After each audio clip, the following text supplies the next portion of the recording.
అవుతుందేమో రేవంత్ రెడ్డికి అలా ఇంటికి వచ్చి ఢిల్లీకి పోయి నేను హామీ ఇస్తున్నా నేను ఇస్తా మీకు అని చెప్పి మన తెలంగాణలో ఇస్తలేడు కదా అసలు ప్రాబ్లం. ఢిల్లీలో పోయి నేను ఇస్తాను నేను హామీ నీకు అని చెప్పాను. మనకెందుకు ఇస్తారంటే హామీ ఎటు పోతున్నాయి.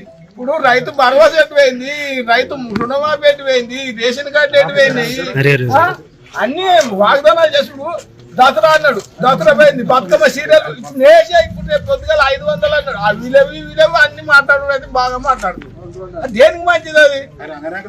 పబ్లిక్ నువ్వు ఆగం చేసుడు తప్ప ఏమైనా ఉన్నదా ఇలా?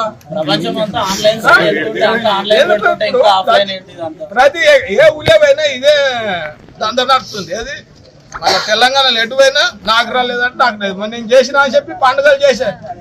ఏది హన్మకొండలో పోయి మరి పండుగలు అంటే అందరికి పండుగ ఉండాలి కానీ నువ్వు ఒక్కని చేసుకుంటే పండుగ అవుతుందా? అవు బాబు ఇప్పుడు ఆఫీసర్లు ఉన్నారు, ఆఫీసర్ వాళ్ళు ఏదంటే అదే అంటారు.